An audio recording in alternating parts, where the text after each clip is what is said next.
To my page. Today I'm going to go over the question I probably get more than anybody else as soon as they find out I have horses. It's literally, aren't they so expensive? How do you afford them? So let's go over cost. All right, let's start out with hay. Obviously is the number one thing. How much it costs to feed a horse. It's definitely going to vary from horse to horse. Storm is a pretty small little gal and she's not a very food motivated horse. So like Journey, she eats so much. Like you could have food out there all day and she's going to eat every bite. But for the most part, they're about the same size horse. I pay about $250 every 6 weeks per horse just for feed. That includes my grain and my feed.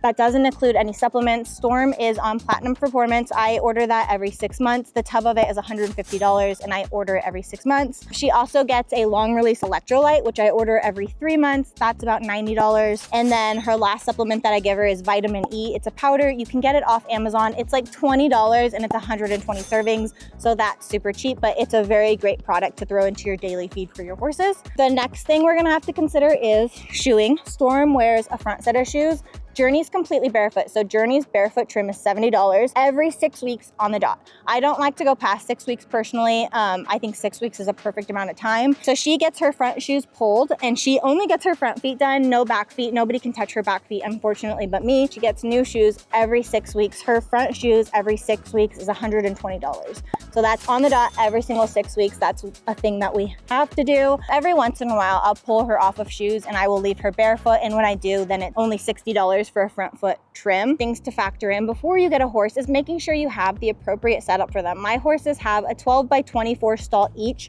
but I have a neighbor with a 10-acre pasture. They go out to the pasture every single day, anywhere from 4 hours to 12 hours a day. It's very important for a horse to get an appropriate amount of walking time because horses, the way they get blood to their feet is by walking. In nature, they walk anywhere from 12 to 18 hours a day. They're not standing in stalls. So I don't agree with people who leave their horses stalled 24/7. On top of that, Storm gets worked 5 to 6 days a week, typically about an hour a day, anywhere from just doing a casual trail ride to barrel practice to sprints, but an hour a day is typically what she gets worked. After that, you also have to consider how much time do you have to really give them. You do have to clean stalls, feed in the morning, feed in the evening. So it's a lot of time that you're spending with your horse. If you only have one, it's really super easy. Anything after that, you start to spend a lot more time in the barn. I like to spend time bonding with my horses too. So I like to just sit in her stall and hang out with her, which I pretty much do every single day. And like this, I mean, you can see that I spend a lot of time just like scratching on her and loving on her. So really, all in all, the type of horse you get and like your setup are things that you really need to consider before getting a horse. If you're a big guy and you're gonna get like a big draft horse, you have to understand that that horse is gonna take a lot of hay. You're not just gonna be spending $250 every 6 weeks for hay. Like that horse is gonna need a lot of fuel. Say they're not cheap, but really if you love it, it's really not that expensive. Time-wise, I think every minute that I spend with my horses is absolutely worth it.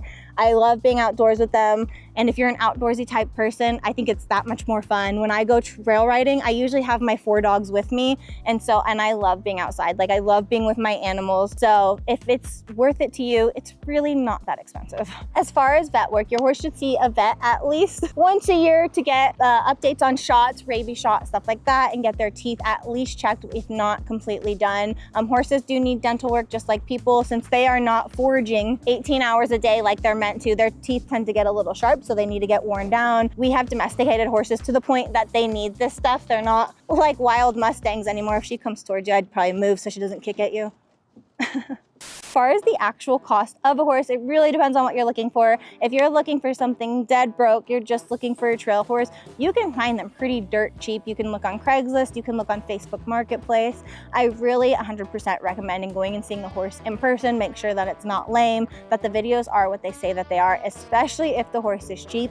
I would recommend getting a vet checkup to make sure that horse is good. Horses do live on average about 30 years, so you're looking at a pretty big lifetime commitment here. Storm is 7 and I've had her since she was 2, and I plan to have her for her whole life. So I'm looking at a 30-year commitment here.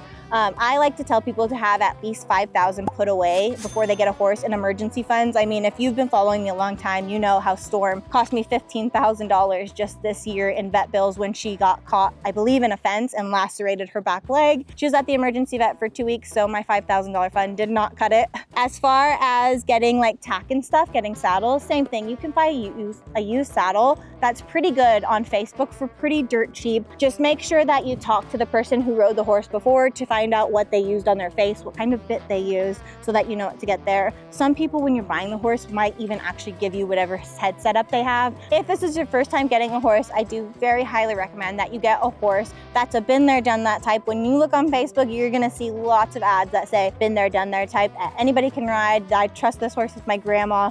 All sorts of stuff. 100% recommend going out and trying the horse for yourself, because it might not fit your style. A lot of people won't try the horse, and that's a really big mistake. A lot of people also say, oh, I want this horse to grow up with my kids, so they'll buy a baby horse and also have a baby. 10-10, don't recommend. Your kid's not going to be riding that horse for a really long time, and I don't know who's going to put the time in with that horse. So I really recommend when you buy the horse to just find something that's been there, done that, has seen all the sights, and that's just ready to go, ready for you to hop on, and is safe for your family. Thank you guys again for coming to my page. I hope you learned something. If you have any questions, just throw them out there and I'd be happy to answer them. Bye.